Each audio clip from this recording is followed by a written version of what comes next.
America में काम कर रहे बहुत से भारतीय प्रोफेशनल्स के लिए एक सवाल आज काफी अहम बन चुका है। क्या बड़ी कंपनियां सच में टैलेंट के आधार पर हायरिंग कर रही हैं या फिर वीजा सिस्टम अब एक नई बहस का केंद्र बन चुका है? आज की इस वीडियो में हम एक ऐसे ही मामले को आसान सी भाषा में समझेंगे जिसमें फेडेक्स जैसी बड़ी कंपनियां H-1B वीजा, अमेरिकी वर्कर्स की ले ऑफ और इंडियन ऑरिजिन सीईओ से जुड़े सवाल शामिल होंगे। साथ ही ये भी समझेंगे कि इस पूरे मामले से अमेरिका में रह रहे भारतीयों को क्या सीख मिलती है और उन्हें किन बातों से ज्यादा सावधान रहना है। तो चलिए फिर फटाफट से वीडियो को स्टार्ट कर देते हैं। हाय, मेरा नाम है वर्षा दुबे और आप मुझे देख रहे हैं एनबीटी टेक एड पर। फेडेक्स को लेकर ये चर्चा तब शुरू हुई जब कंपनी को साल 2022 के आखिर में अमेरिका सरकार से एक बहुत बड़ा डिलीवरी कॉन्ट्रैक्ट मिला। ये कॉन्ट्रैक्ट लगभग $2.24 बिलियन का था और इसे next generation delivery service 2 programme के तहत दिया गया था। इस कॉन्ट्रैक्ट का काम अप्रैल 2023 से शुरू हुआ और सितंबर 2026 तक चलना है, जबकि कुछ ऑप्शंस ऐसे हैं जिससे ये काम सितंबर 2030 तक भी बढ़ सकता है। यानी कोई छोटा या शॉर्ट टर्म कॉन्ट्रैक्ट नहीं है, बल्कि लंबे समय तक चलने वाला गवर्नमेंट प्रोजेक्ट है। अब यहीं से कहानी का दूसरा हिस्सा शुरू होता है। इस कॉन्ट्रैक्ट के बाद फेडेक्स की हायरिंग पैटर्न में एक बड़ा बदलाव देखा गया।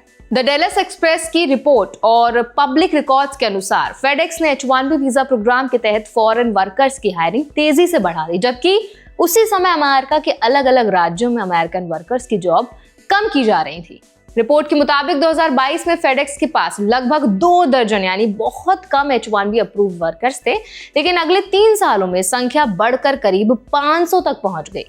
सबसे ज्यादा इंक्रीज साल 2024 और 25 में देखा गया। इसी दौरान लेऑफ्स की खबरें भी सामने आई। नवंबर 2025 में फेडेक्स ने एक वेयरहाउस में 856 जॉब्स काटने की योजना का ऐलान किया। इससे पहले फोर्ट वर्थ में 305 पोजीशंस खत्म कर दी गई। इसके बाद गारलैंड और प्लानो जैसे इलाकों में भी 131 जॉब्स खत्म होने की रिपोर्ट आई। ध्यान देने वाली बात यह है कि कुछ H-1B वीजा एप्लीकेशंस उन्हीं सिटीज के लिए फाइल की गई थी जहां ले ऑफ की खबरें सामने आने लगी। हालांकि यह भी साफ किया गया कि हर वीजा फाइलिंग से जॉब ऑफर या फाइनल हायरिंग नहीं होती। इस मुद्दे ने और ज्यादा आग तब पकड़ी जब सामने आया कि फेडेक्स के CEO Rajesh Raj Subramaniam Indian origin है। मौजूदा ट्रंप एडमिनिस्ट्रेशन के दौरान जब कई कंपनियां H-1B वर्कर्स को हायर करने से हिचक रही हैं, खासकर इसीलिए क्योंकि H-1B पर लगभग $1 लाख की भारी फीस लगाई गई है, उसी समय फेडेक्स द्वारा फॉरेन हायरिंग बढ़ाने पर सवाल उठे। कई लोग पूछने लगे कि क्या अमेरिकन वर्कर्स को हटाकर फॉरेन वर्कर्स को जो है प्रायोरिटी दी जा रही है। फेडेक्स ने इन आरोपों पर जवाब भी दिया। कंपनी के स्पोक्सपर्सन ने द डैलस एक्सप्रेस से साफ कहा कि फेडेक्स हायरिंग हमेशा बिजनेस नीड्स और स्किल्स के आधार पर करती है। उनका कहना है कि कंपनी का फोकस एम्प्लॉयज को ग्रो करने के मौके देना और ऑपरेशंस के हिसाब से स्किल्ड वर्कफोर्स तैयार करना है। कंपनी के अनुसार सबसे क्वालिफाइड कैंडिडेट्स को हायर करना ही उनकी स्ट्रैटेजी का हिस्सा है, ना कि नेशनैलिटी या वीजा स्टेटस देखना। ये बहस के बीच H-1B वीजा प्रोग्राम खुद भी अमेरिका में एक बड़ा पॉलिटिकल टॉपिक बन चुका है। अमेरिका के वाइस प्रेसिडेंट JD वांस ने सार्वजनिक रूप से कंपनियों से कहा कि उन्हें पहले अमेरिकन वर्कर्स को हायर करने के बारे में सोचना चाहिए। उन्होंने यहां तक कहा कि you might try hiring Americans. वहीं मागा सपोर्टर्स और कुछ रिपब्लिकन कमेंटेटर्स ने H-1B सिस्टम पर पूरी तरह बैन लगाने की भी मांग की है। दूसरी तरफ कुछ बड़े बिजनेस लीडर्स इस सोच से सहमत नहीं हैं।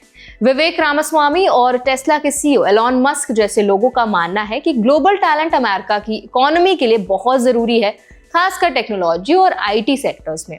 उनका कहना है कि सिर्फ लोकल टैलेंट पर निर्भर रहना प्रैक्टिकल नहीं है, क्योंकि कई रोल्स के लिए स्पेसिफिक स्किल्स की जरूरत होती है। अब सवाल है कि इस पूरे मामले से अमेरिका में रहने वाले भारतीय क्या सीख सकते हैं। सबसे पहली बात ये समझना जरूरी है कि H-1B वीजा कोई परमानेंट सिक्योरिटी नहीं देता है।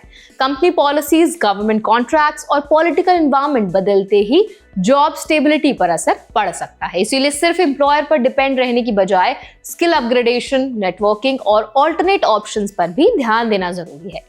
दूसरी अहम बात यह है कि पब्लिक परसेप्शन भी बहुत मायने रखता है। जब लेऑफ्स और फॉरेन हायरिंग एक साथ दिखते हैं तो बैकलैश होना ऑलमोस्ट तय है, चाहे कंपनी की इंटेंशन कुछ भी हो। ऐसे माहौल में इंडियन प्रोफेशनल्स को एक्स्ट्रा केयरफुल रहना चाहिए, खासकर सोशल मीडिया पब्लिक डिस्कशंस में, ताकि वो अननेसेसरी अटेंशन या गलत नैरेटिव का हिस्सा ना बने। तीसरी बात, डॉक्यूमेंटेशन और कंप्लायंस को लेकर हमेशा अलर्ट रहना जरूरी है। Visa rules, job location, role description और पे स्ट्रक्चर जैसी चीजों में कोई भी मिसमैच फ्यूचर में प्रॉब्लम्स क्रिएट कर सकता है। फेडेक्स वाले केस में भी वीजा एप्लीकेशंस और लेऑफ्स की टाइमिंग पर सवाल इसलिए उठे क्योंकि डेटा पब्लिकली अवेलेबल था। तो अब इस पूरे मुद्दे पर आप क्या राय रखते हैं, आपका क्या ओपिनियन है, हमें कमेंट्स के जरिए जरूर बताएं। ऐसे और भी अपडेट्स के लिए, वीडियोस के लिए, इन्फॉर्मेशन के लिए हमारे चैनल NBD Tech Ed को भी जरूर सब्सक्राइब करें।